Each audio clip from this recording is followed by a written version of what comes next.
You never think you'll actually hear those words? Not really, until they land in your lap like a death sentence dressed in a white coat and quiet sympathy. Stage 4. We'll try to manage the pain. I remember everything after that being muffled, like the world had gone underwater. The doctor's lips moved, but I wasn't listening. I was staring at a small crack in the fluorescent ceiling tile above him, wondering how many other people had received bad news under that same broken piece of plastic. I didn't cry. I didn't scream. I just nodded like someone who's already halfway gone. I was 78, and at that age, most people start preparing their goodbyes, writing letters they'll never send, picking out photos they want on the memorial table, whispering apologies into the dark for mistakes they never fixed. And I'd done all that. I had made peace with it, or so I thought. But death, when it becomes real, when it has a timeline, a calendar date penciled in beside your name, it's no longer poetic or dramatic. It's procedural, sterile, a matter of logistics. I was moved into a shared ward in the oncology wing. It was quiet, too quiet, the kind of quiet that doesn't come from peace, but from resignation. I remember the soft hum of machines that never stopped, the dry chemical scent of disinfectant mixed with something metallic, maybe blood, maybe fear. There was a window in my room, but the view wasn't much. A gray parking garage and the occasional bird brave enough to land near dying people. I stopped hoping. I stopped speaking. I let the morphine numb what was left of me. And then she arrived. She didn't come in like a miracle. She wasn't glowing or angelic or wrapped in golden light. She rolled. I didn't know her name. We didn't speak for days, just occasional glances. I found myself sitting in the hallway, wrapped in my robe like armor, when I heard her voice for the first time. She was reading out loud, barely above a whisper, from that same red book. Her voice wasn't theatrical or perfect. It cracked in places, but it reached me somehow. She looked up and said, "Can I read to you? Just for a little while?" And I, a man who hadn't spoken to another soul in days, simply nodded. She read for 40 minutes that night. I don't remember the story. I only remember that I didn't feel like dying anymore. Not in that moment. Not while she was there. The nurses thought it was cute. One of them joked, "Looks like you've got yourself a guardian angel." But I knew better. She wasn't here to comfort me. She was here to wake me up. And she did. That was the beginning. The moment my death got interrupted by a stranger's voice, and something I still can't explain. A shift, a warmth, a reason. What followed changed everything I thought I knew about healing, about the body, about what it really takes to come back from the edge. And that's the story I'm about to tell you. They say hospitals are places of healing, but oncology wards feel more like quiet train stations where every passenger is waiting for a one-way ticket. The walls aren't white, not really. They're the color of waiting. The lights hum overhead like insects trapped in glass. And there's this smell, this sterile, biting scent of bleach mixed with something older, like dust and despair. You'd think after enough time, your senses would dull to it. They don't. If anything, it gets sharper. My room was at the far end of the hallway, near the emergency doors that no one ever used. There were 4 beds, but only 2 were occupied, mine and a man named Harold, who never spoke, and whose body was already halfway into the next world. Nurses came and went like ghosts. They moved efficiently, professionally, almost too gently, as if loud footsteps might startle death into showing up early. I used to track them by sound, rubber soles on linoleum, the soft squeak of gloves being pulled tight, the faint hiss of IV bags being changed. When you're dying, you hear everything louder. Even silence has weight. Time passed strangely in there. Days blurred, nights stretched. I stopped counting meals. I stopped caring what day it was. My body, once something I trusted, the same hands that built furniture, held my wife, carried my children, had turned on me completely. I was withering from the inside out. Food tasted like cardboard. Sleep came in broken fragments. Every breath felt like it had to be negotiated. And the worst part wasn't the pain. It was the stillness. The way everything slowed down around you, as if the world had already started grieving in advance. They started me on chemo. Low dose at first, then more aggressive as the tumors spread. It burned through me like acid. I'd watch the nurses set up the bags, clear liquid dripping slowly into my veins, drop by drop, hour by hour, and wonder how something that looked so harmless could feel like fire. My hair thinned, my skin bruised like paper, I had to be helped to the bathroom. I had to relearn how to walk 10 steps without collapsing. But none of that compares to the emotional erosion. You become invisible, and yet in that bleakness, strange thoughts began to creep in. What if healing wasn't just medical? What if the body only listens to the soul, and the soul had simply stopped speaking? I had all this time to think and nowhere to go. So I watched people, listened, and slowly I started to notice something strange. Some patients got better, just a little, when someone they loved came to visit, even the ones with terminal diagnoses. I saw a man sit up straighter when his grandson walked in. I saw a woman's hand stop shaking when her sister started singing to her. None of it made scientific sense, but I saw it, plain as the IV in my arm. And when she came, the woman from 2 doors down, something inside me shifted too. Not quickly, not dramatically, but undeniably. I found myself waiting for her voice. I started sitting up straighter in bed. My vitals improved, not drastically, but enough for the night nurse to double-check the chart. They thought it was coincidence. I wasn't so sure. There was something about her presence that made the world feel warmer, not happier, not safer, just less hollow. And that, in a place built to house endings, was a miracle in itself. It started with her voice. At first, it was just an echo in the hallway, a gentle tone, patient and steady as she read from that tattered red book of hers. I never asked what it was. I think I didn't want to know. Naming it would have made it ordinary, and what she was doing felt anything but. I remember the night it changed. The pain was worse than usual. Sharp, almost surgical, as if something inside me was trying to carve its way out. I'd refused morphine that evening, not out of bravery, but out of defiance. I wanted to feel something that was mine. And then I heard her again, faintly, just beyond the curtain. Her voice, low, raspy, imperfect, drifted in like smoke. She was reading to herself. Or maybe not. Maybe she was reading to me, even then. I got up, slowly, carefully. My knees nearly buckled under me, and the cold floor bit into my soles like ice. I took 5 steps, then leaned on the doorway. She didn't look up, just kept reading. And so I sat down right there in the hall, wrapped in my hospital gown like a fragile cocoon, and listened. For the next hour, the pain receded, not disappeared. It was still there, humming like a distant engine. But it didn't matter. For the first time in weeks, my mind was somewhere else. After that, it became a kind of ritual. No schedule, no formality. Sometimes she read. Sometimes we talked. Sometimes we just sat in silence like 2 people waiting for the same storm to pass. And in those shared silences, something grew. Not romance, not fantasy, but a fragile kind of recognition. Like looking into a mirror and seeing someone else blinking back. She told me she had ovarian cancer, stage 3, had already lost a kidney, wasn't sure how many more rounds of chemo she could take. I asked her if she was afraid. She looked at me for a long time and said, "Only of leaving something unfinished." That sentence haunted me. What had I left unfinished? What still ached inside me that had nothing to do with tumors or failing lungs? That night, I dreamed of my wife for the first time in years. She was young again, standing in our old kitchen, humming a song I'd forgotten I knew. The next morning, the nurse came in to take my vitals. She paused, frowned, then checked again. My blood pressure had stabilized, oxygen levels slightly better, heart rate calmer. "You're responding well," she said. I didn't believe her, but part of me wanted to. Days turned into a rhythm. I ate a little more, slept deeper, laughed sometimes at her dry jokes, her stories about bad dates and better dogs. And something strange began to happen. The scans showed slight reduction, very slight, a fraction, but in stage 4, any shift was something. The doctors chalked it up to the treatment, maybe the new meds. But I knew better, because the change wasn't just physical, it was emotional.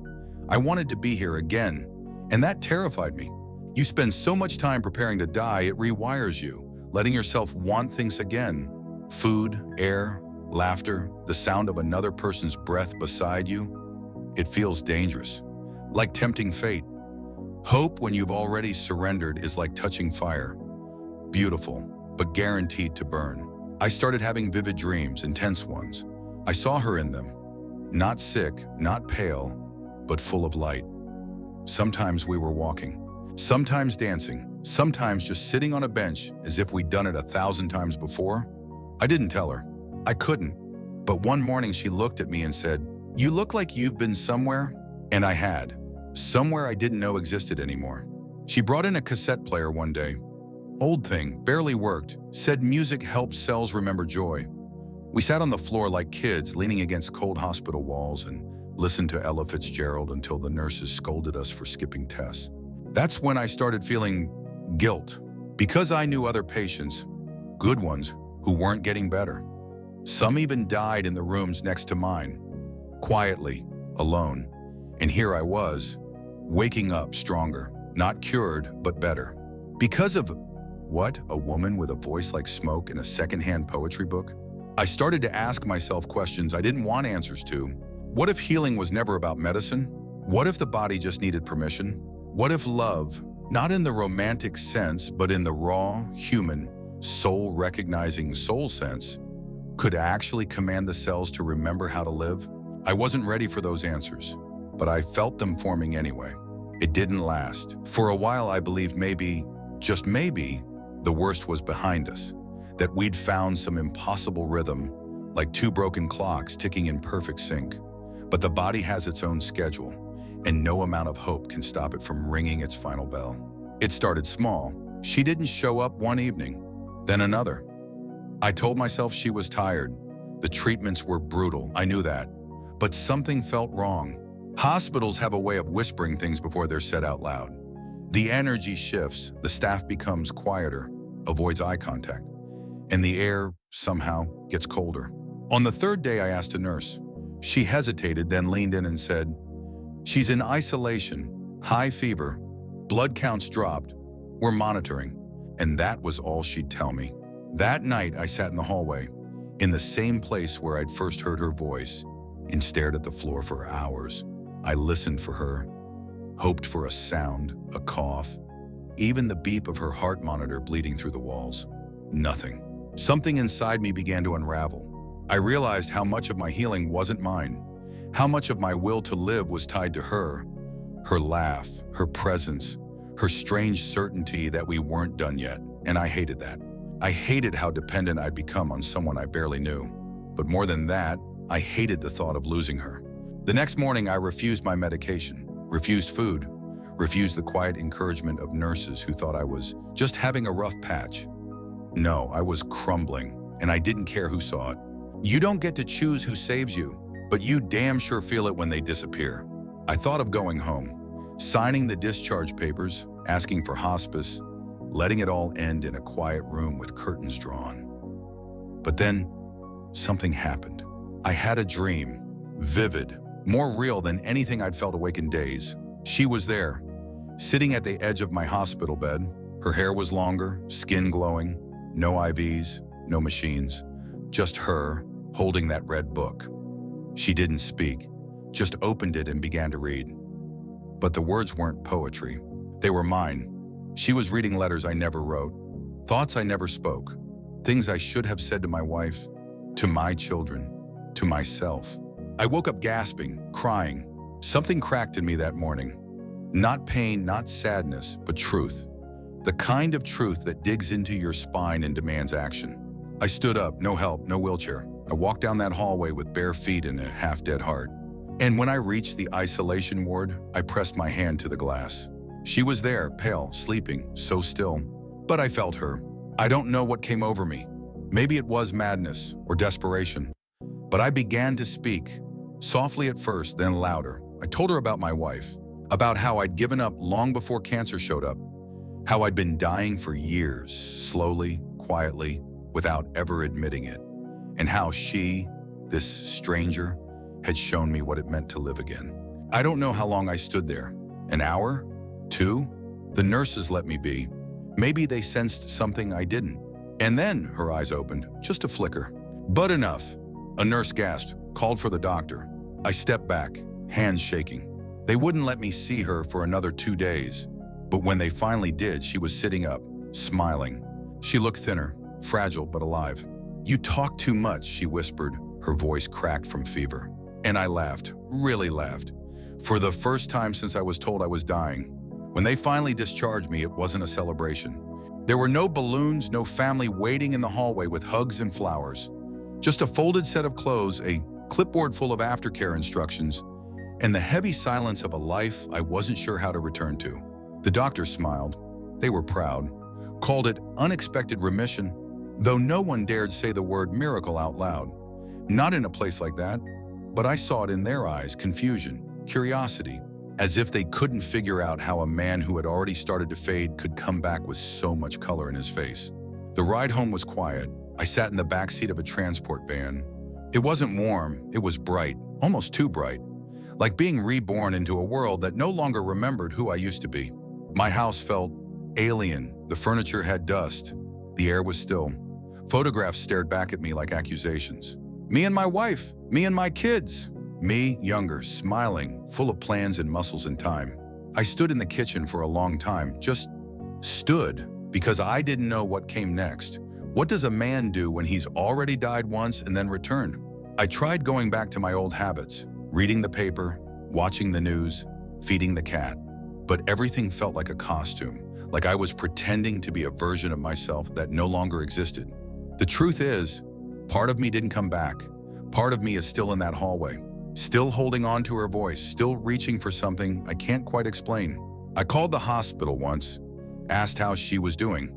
They said she'd been transferred to a different facility, closer to family. No forwarding number, no message left for me, just gone. And it broke something in me all over again. Because I realized we were never meant to be a forever story. We were a moment, a flare in the dark. Two souls who collided in a hallway full of ghosts and changed each other without asking for anything in return. But she gave me something I never expected. She gave me myself back. Not the old version, not the tired man who had been dying long before the diagnosis, but a version of me who chose to live, who looked death in the eyes and said, "Not yet." Now I walk every morning, slowly but deliberately. I write things down, thoughts, dreams, fragments of poetry I didn't know I had in me. I speak softer, listen deeper. Sometimes I sit in my backyard and just breathe, as if every inhale is an act of rebellion against the man I used to be. But I also carry a shadow, not a sadness, not regret, just a knowing that what happened between us was real, that healing isn't always clinical, that sometimes the body listens only when the heart tells it a different story. And now, every time I see someone staring too long at a hospital window, I want to sit beside them and say, "Don't go quiet. Not yet. There's more. There's always more." Some nights I still hear her voice, not clearly, not like a memory you can press play on, but like a radio signal just beyond the edge of frequency, soft, crackling, nearly lost in the static, but there. And when the house is quiet, when the world has stopped asking anything of me, I lie in bed, eyes closed, and I say the words she once read aloud. Even if I don't remember the lines, even if I only remember the way they made me feel, because in that feeling, there's something that still breathes. I don't believe in miracles the way I used to. I don't think there's a grand design or some golden thread that explains why some of us stay and others vanish without warning. But I do believe in moments, in connections that spark in the dark and rewrite the chemistry of a dying man's blood. I believe in voices that carry more than words, in proximity that heals in ways medicine can't begin to measure. I believe in her, even if I never see her again. I am not the same man who checked into that hospital. I am stitched together by grace, by pain, and by the simple, unshakable truth that sometimes a stranger can bring you back from the grave without ever touching your skin. So if you're listening to this and you feel like you're at the edge, if the world has grown too silent, too heavy, if the clock feels louder than your heartbeat, I want you to know you are not finished. You are not done. There is more for you. Even if you can't see it yet, even if it walks past you in a hallway and doesn't say a word. And if this story found you at the right time, then maybe there's a reason. So stay with us, stick around. There's more stories like this one. I tell them every single day. Not because they're easy to tell, but because someone out there needs them. Maybe that someone is you.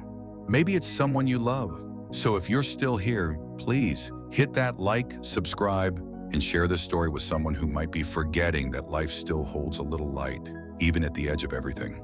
And if you missed the last story, the one about the woman who woke up after 3 months in a coma because her husband read her letters every single day, I think you should hear that one too. Because some love stories don't need happy endings. They just need to be heard.